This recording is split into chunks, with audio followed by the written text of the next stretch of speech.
কোনো এক ব্যক্তি কৃতদাসীকে বাজারে কিনতে গেছে, কিন্তু টাকা ছিল কম। তো ঘুরতে ঘুরতে দেখছে একটা পাগল ধরনের, একটু পাগলা পাগলা টাইপের একটা কৃতদাসী আছে। তো যা বলছে, তোমাকে কি তোমার মালিক বিক্রি করবে?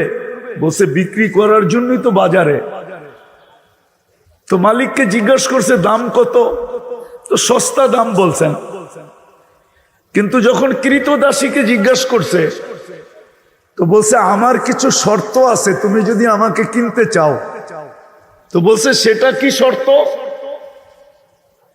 বলে, আমার শর্ত হলো সারা দিন আমার থেকে কাজ নিবে, কিন্তু রাত্রে আমি তোমার কাজ করতে পারবো না। তো মালিক বলছে, ঠিক আছে। তো সারাদিন কাজ নিতেন, রাত্রে কোনো কাজ নিতেন না। তো মালিকের কৌতূহল জাগছে যে কিনার সময় ও কেন আমাকে বলল যে রাত্রে কোনো কাজ নিতে পারবো না, দেখি ও রাত্রে কি করে। তো মালিক দরজা ফাঁক করে দেখতেছে, সেজদায় পোড়া কাঁদতেছে আর বলতেছে, আল্লাহ, তুমি যে আমাকে ভালোবাসো, এই ভালোবাসার কসম দিয়া বলতেছি, তুমি আমাকে মাফ করে দাও। তো মালিক বলতেছে, ওই পাগল, তোকে যে আল্লাহ ভালোবাসে এটা তুই বুঝলি কি করে? তুই এরকম বল যে আল্লাহ, আমি যে আপনাকে ভালোবাসি এটার কসম খায়া বলতেছি, আপনি আমাকে মাফ করে দেন।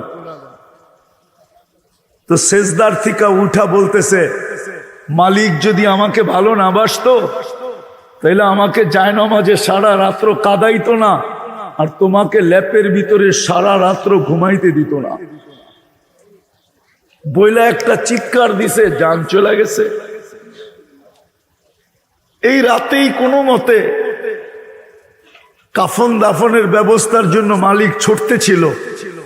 যখন কাফন দাফন নিয়ে আসছে, তো আয়সা দেখতেছে সবুজ কাপড়ে কাফন দাফন কমপ্লিট, আর উপরে লেখা আছে, ইন্না আউলিয়া আল্লাহি লা খাউফুন আলাইহিম ওয়ালা হুম ইয়াহজানুন। যে আল্লাহ ওয়ালাদের, যারা আল্লাহর হয়ে যায়। আজকে তো আমরা জীবনের মজা পাই না, আল্লাহর হইতে পারি না বিদায়। আল্লাহর যদি হইতে পারতাম তাহলে জীবনের মজা ভিন্ন ছিল, ওটার একটা স্বাদই ভিন্ন। ওই স্বাদ তো বইলা বুঝানো যাবে না। যেমন যত বড় শিক্ষিতই আসুক, যদি আমি তাকে বলি মিষ্টি বুঝাও, যত বড় প্রফেসর হোক, যত বড় ডক্টরেট হোক, মিষ্টি যেরকম বক্তৃতা দিয়ে বুঝানো যায় না, আল্লাহওয়ালা হওয়ার স্বাদ কোনোদিন বক্তৃতা দিয়ে বুঝানো যায় না।